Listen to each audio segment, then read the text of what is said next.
Welcome. Welcome in my Gurdwara, in my home Gurdwara. And my name is Dhyan Singh.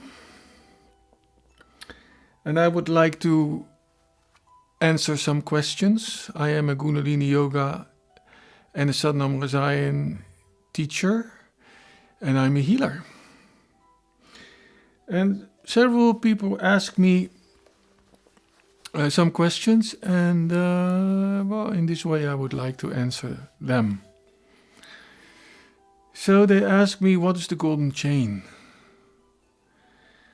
And then I ask them, there is a tradition. I tell them, there's a tradition.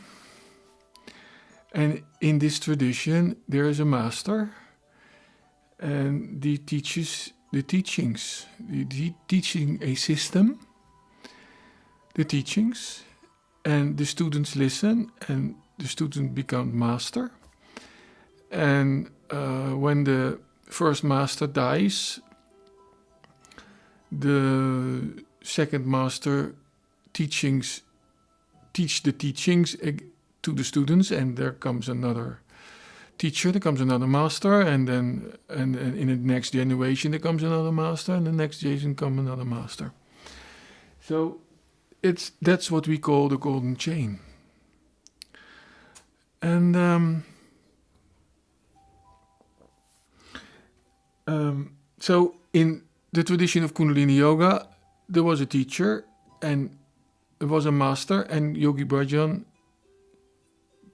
get the teachings from this master, and Yogi Bhajan gave it to Dhyan Singh, and Dhyan Singh gave it to the school of Sadhana Rasayan. So in this time, there is no master. There's a school of Sadhana. The Yogi Bhajan asked Gurudev to do the teachings, gave it to the school. So every student of that school has a little bit of that teachings and teaches in this traditional way. That's called the golden chain. Next question. How do you give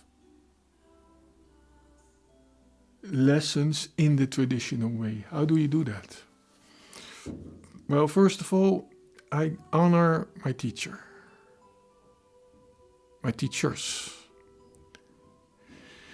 Yogi Bhajan and Gurudev were my teachers, and I honor them in myself, and outside myself, I still give lessons in their honor by showing the videos of them to my students.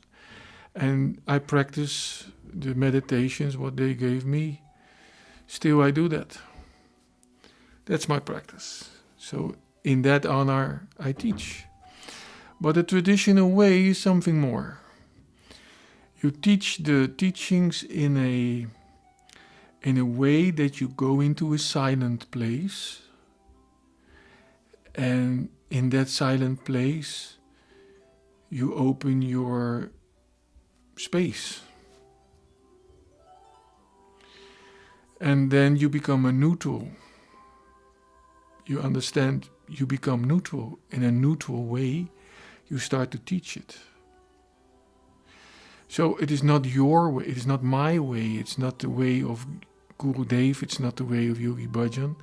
It is a neutral way of the teachings.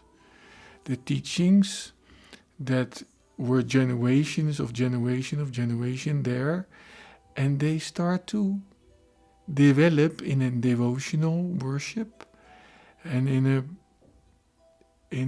lot of love. So that's a traditional way, right? So next question is, where does the power where does the power of these teachings come from?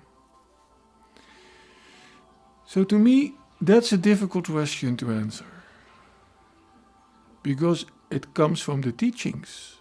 But what is that? What do we teach?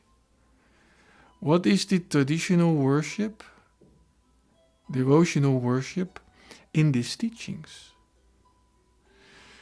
So we recognize that there is a light or a love or a space,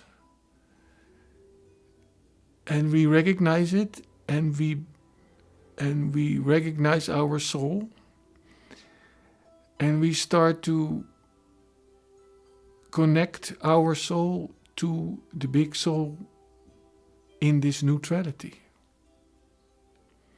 And once you have found that, there is so much silence and so much peace and so much coolness, you don't want anything else.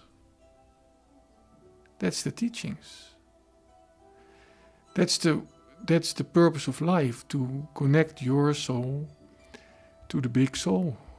That's called God, right? So God is in you. God is in this neutrality. God is in this, and we recognize the space, what is sacred, and then silence and love and everything is there. And we commit our consciousness to that transcendental consciousness in which everything is there. In silence, everything is one, everything is there, everybody is there. You recognize the other person, and by the ability of the sacred space, you can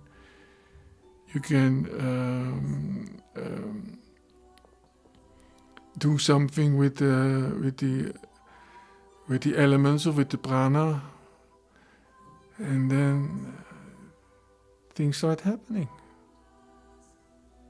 Let me give you an example of consciousness. Consciousness is the ability, you have the ability to give attention to your experience. That's called consciousness.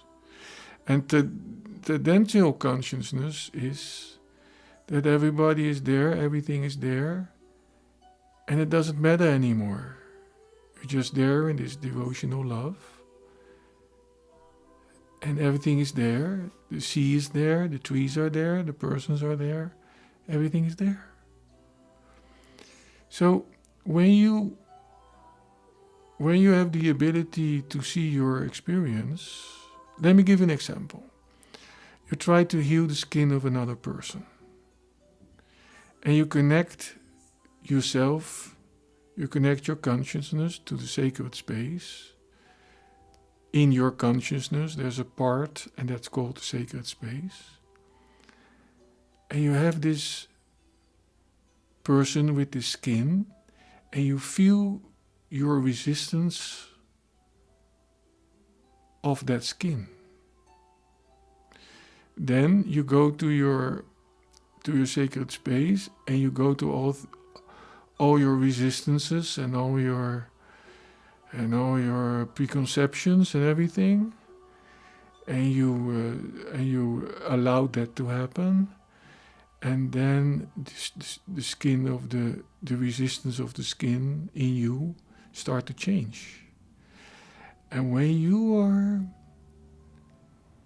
notice the skin in yourself after that you did this, and there is a difference in your experience, then you know something has happened. Consciousness, right? So thank you for asking me these questions, and that I can have the ability to answer that. And I hope to see you on the first Sunday of the month, of each month, in the Satnam class, or in the Kundalini Yoga class, in the regular Kundalini Yoga class. Thank you for watching this video. Satnam.